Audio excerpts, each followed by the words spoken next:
જીવનના ડગલે ને પગલે આવતી ચિંતા અને તણાવમાંથી મુક્તિ કેવી રીતે મેળવી શકાય, તો તેની માટે તમે કદાચ કેટલાક અલગ અલગ મોટિવેશનલ સ્પીકરને સાંભળતા હશો અને તેઓના દ્વારા જે વાતચીત હોય છે ને મંત્ર મળતો હોય છે તેને ક્યાંક જીવનમાં ઉતારવાનો પ્રયાસ પણ કરતા હોય છે.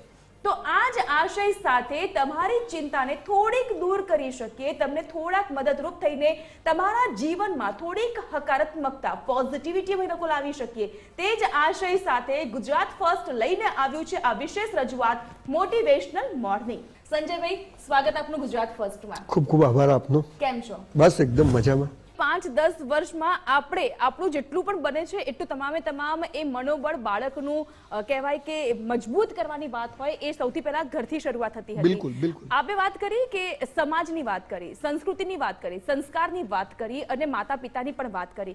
તો સભ્ય સમાજ એ સંસ્કાર અને સંસ્કૃતિથી ક્યાંક વિખૂટો થતો હોય એવું લાગે છે, કારણ કે હવે પરિવાર પણ વિખૂટા થવા લાગ્યા છે. તમે કહો છો, પણ હું જે રીતે I have done more than 2000+ events in the world, અને હું માનું કે સંસ્કારી ઘરોમાં ખરેખર સંસ્કારો બચ્યા છે, પણ જે મિડલ ક્લાસ અને નીચે છે લોકો, ત્યાં આગળ કદાચ સંસ્કારોનો અભાવ મને દેખાય છે. હાયર ક્લાસમાં કદાચ 5-10% એવું હશે, પણ ત્યાં તો 50%. એટલે આ આખો વિષય બહુ મોટો છે.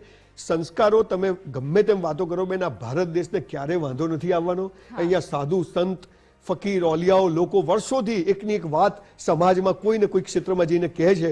કોઈને કોઈ, ભલે આપણા ત્યાં 300 ધર્મ ને 3000 સંપ્રદાયો હોય, ઇસ્લામમાં પણ 72 ફિરકાઓ બની ગયા, પણ ગમે તેમ આ દેશની એક સનાતન સંસ્કૃતિ એવી છે કે એને ક્યારેય વાંધો નહીં આવે. તમે જુઓ, 700 વર્ષ મોગલો રહ્યા, 300 વર્ષ ક્રિશ્ચનો રહ્યા, 1000 વર્ષ પછી પણ 85% સનાતન ધર્મીઓ આ વિશ્વ ભારતમાં છે. અને દુનિયાનો એવો કોઈ દેશ નહીં હોય કે જ્યાં ભારતીય સનાતન ધર્મી નહીં હોય અને એને કાઠું નહીં કાઢ્યું હોય. એટલે બહુ ચિંતા કરવાની જરૂર નથી. પણ એક કમ્યુનિકેશન ગેપ છે, જનરેશન ગેપ નથી, કમ્યુનિકેશન ગેપ છે. અને એટલે એના માટે સતત આપણે બધા, જેમ તમે આજે ચેનલ પર આવી ડિબેટ્સ રાખી, સમાજમાં લોકો, સંતો લોકો વચ્ચે જઈને કહે છે, કોઈ પણ રીતે મા બાપનું મહત્વ, જીવન, આ બધી વાતો આપણા ત્યાં સતત થતી રહે છે. એટલે હું નથી માનતો કે કમી આવી છે, ને આવું બોલવું પણ નહીં, આવી ચર્ચા પણ નહીં કરવી. અને જુઓ, મા બાપને કહું છું કે છોકરાઓ સંસ્કાર ના લે તો પેપરમાં છપાઈ દેવાનું કે જન્મ અમે આપ્યો તો પણ અમારો નથી.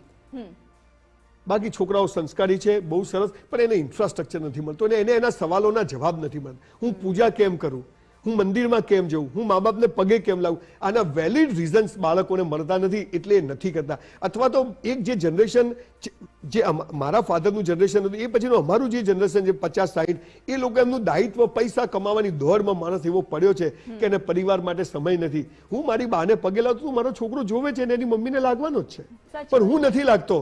હું સવારે ઉઠીને દોડું છું, છોકરાને એમ થાય કે સવારે ઉઠીને દોડવું જોઈએ. એટલે એમાં ક્યાંક આપણું કલ્ચર કોરાને મુકાઈ ગયું છે. પણ બહુ બેન ચિંતા કરવાની જરૂર નથી. આ કલ્ચરને ક્યારેય વાંધો નહીં આવે, પણ હા, આવી ચર્ચાઓ દ્વારા આપણે લોકોને વધુ ને વધુ સજાગ કરતા રહીશું. સાચી વાત છે, અને સજાગ કરવાના આશય સાથે જ ગુજરાત ફર્સ્ટ આ વિશેષ રજૂઆત આપની સમક્ષ રજૂ કરી રહ્યું છે.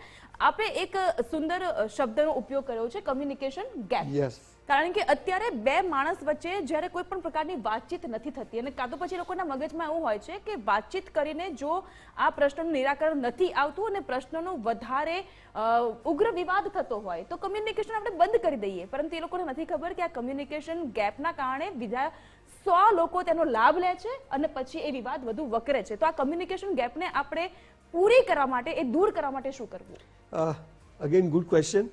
હું એવું માનું છું કે જેમ મારા ઘરમાં રિવાજ છે, અથવા હું જેટલા લોકોને મળું છું બધાના ત્યાં, કે સવારની મોર્નિંગ ચા, કોફી, દૂધ જે પીએ એ ડાઇનિંગ ટેબલ પર બધા સાથે જ પીએ. એક પણ માણસ ના હોય ત્યાં સુધી ચા કોફી નહીં પીવાની. અડધો પોણો કલાક એ ડાઇનિંગ ટેબલ પર બધા સામ સામે બેસે, એટલે અથવા નીચે બેસતા હોય તો સાથે બેસીને ચા નાસ્તો કરવાથી આંખો મળે. રાત્રે કંઈ મન દુઃખ થયું તો એ નીકળી જાય, ઊંઘીને ઉઠ્યા કે મારી ભૂલ, એ વાત પૂરી થઈ જાય. બપોરનો સમય શક્ય નથી કે સાથે, પણ સાંજે ડિનર આપણે બધાએ સાથે કરવું જોઈએ. સવારનો ચા નાસ્તો અને સાંજનું ભોજન, આ બે વસ્તુ જો આખો પરિવાર સાથે બેસીને કરે, અને વર્ષમાં 2 વાર કાકા, મામા, માસીના છોકરાઓ, આપણા સગાવાલા જેટલા બને એનું એક ગેધરિંગ કરીએ, અને એને સમાજોમાં અત્યારે જે રીતે ગેધરિંગ થાય, આ બધું કરવાથી આ બધું તમે જે કહો છો પ્રોબ્લેમ સોલ્વ થઈ જશે. પણ લોકો બેસતા જ નથી.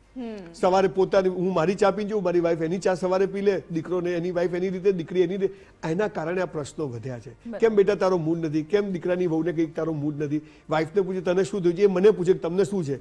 તો એ સામ સામે બેસવાથી આ પ્રશ્નો સોલ્વ થશે. પણ સવારની ચા અને સાંજનો જમવાનું, આ બે જે ઘર ઘરોમાં આખો પરિવાર સાથે બેસીને કરે છે ત્યાં હું માનું છું કે ક્યારેય અશાંતિ આવતી નથી અને ત્યાં લક્ષ્મી પણ વાસ કરે છે. અત્યારના જમાનામાં એવું છે કે લોકો ઓબેસિટીનો ભોગ બની રહ્યા છે. આપણે વાત કરીએ છીએ કે મેદસ્વીતા કે ઓબેસિટીનો ભોગ બની રહ્યા છે, પરંતુ માણસને ધાર્યું કરવું હોય ને ન થાય ત્યારે એ પોતે માણસ કાં તો પછી પોતાનું જે ફ્રસ્ટ્રેશન છે એ બીજા ઉપર કાઢી દે છે. હતાશામાં ગરકાવ પોતે થઈ ગયો છે, પરંતુ બાકીના લોકોને પણ તે પોતાના આ નેચરના કારણે મુશ્કેલીમાં મૂકે છે. તો એ હતાશામાંથી તેને બહાર લાવવા માટે અને એ ડિપ્રેશનમાંથી તેને બહાર લાવવા માટે શું કરવું? પહેલા તો બેન છે ને, ડિપ્રેશન જેવો શબ્દ તમે લોકોએ શોધી કાઢ્યો છે. હતાશા, ડિપ્રેશન, નિરાશા, આ 10,000 વર્ષના ભારતના ઇતિહાસમાં આવો કોઈ શબ્દ તમે મને શોધી આપો કોઈ પણ ગ્રંથમાં, ડિપ્રેશન શબ્દ. તો એ આજે ચર્ચા સૌથી વધારે પાછી એની હું એટલે જ કહું છું કે જે નથી ને એની જ જે વર્ચ્યુઅલ વર્લ્ડની જ આપણે ચર્ચાઓ કરી, જે રિયાલિટીની કોઈ વાત જ નથી કરતું. મારી આશાઓ, મારી અપેક્ષાઓ ખોટી પડે છે. મને મારી વાઈફથી અપેક્ષા છે, મારી દીકરીથી છે, મારા સ્ટાફથી છે, નથી એટલે હું ગુસ્સે થઉં છું, પણ હું ત્યાં નથી કરી શકતો એટલે હું બીજે. તમે આજ કહેવા માંગો છો, આપણા ત્યાં ગીતા જેવો ધર્મ ગ્રંથ છે, કર્મયોગ, જ્ઞાન યોગ, અને તમે નહીં માનો આ ગ્રંથને જો સાચી રીતે એનાલિસિસ કરીને ભણાવવામાં આવે ને તો કોઈ માણસ ડિપ્રેશન ના થાય. અર્જુન પણ થયો હતો, તમારી ભાષામાં કહું તો અર્જુન પણ કહે કે મારે આમની સાથે લડવાનું, નિરાશ થઈ ગયો હતો, પણ એ ડિપ્રેસ નતો થયો.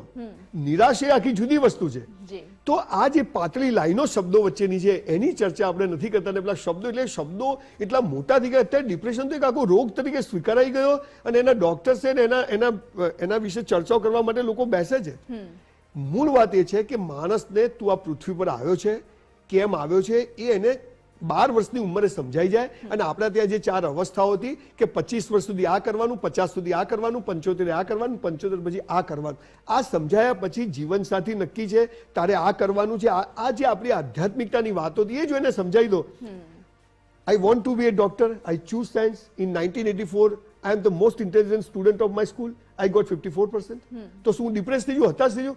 મને સમજ હતી, મારા મા બાપે આપી હતી કે આપણું ધાર્યું થાય તો આપણે ખુશ અને આપણું ધાર્યું ના થાય તો ભગવાન ખુશ. મારે ક્યાં નિરાશ થવાની જરૂરત છે?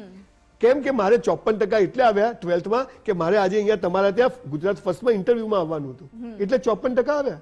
હું ડોક્ટર ક્યાં હોતા અહીંયા ના આવત તો તમે કોને બોલાવત? તો ભગવાનના પ્લાન આપણાથી મોટા છે. આપણે ધંધામાં નુકસાન થાય, પ્રેમમાં નિષ્ફળતા મળે, આપણું ધાર્યું ન થાય તો સમજવાનું કે હાલ એનું ધાર્યું થાય છે.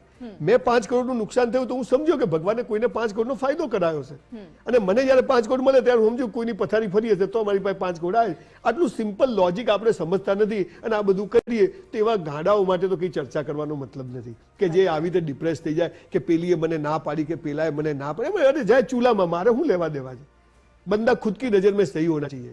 અને આ પાવર સ્કૂલ કોલેજોમાંથી અને આધ્યાત્મિકતાથી આવે છે. બાકી કઈ એના વિશે ચર્ચાઓ કરવાથી કે કોઈ ગોળી નથી કે ભાઈ તું આ ખાઈ લે એટલે તું ડિપ્રેસ નહીં થાય. થેન્ક યુ સો મચ સંજયભાઈ, આજના આ મોટિવેશનલ મોર્નિંગ કાર્યક્રમમાં આપ આવ્યા અને જીવનને કેવી રીતે વધુ સુંદર બનાવી શકો છો, તમે તમારું બેસ્ટ પરફોર્મન્સ આપ્યો, સુંદર મજાનો મેસેજ આપ્યો. Thank you so much. Thank you. તમારે તમારા જીવનની દોરી કોઈના હાથમાં આપવાની જરૂર નથી. બસ આટલું કરો, તમારું જીવન છે એમાં તમે તમારી જાતે જ પ્રેરણા આપી શકો છો અને એને પ્રોત્સાહિત કરી શકો છો. તો ફરીથી મળીશું મોર્નિંગ મોટિવેશનલમાં. આપણે વાત કરીશું કે જેના કારણે તમારી સુંદર સવારની સાથોસાથ તમારું સુંદર જીવન પણ બનશે. હાલ મને આપશો રજા.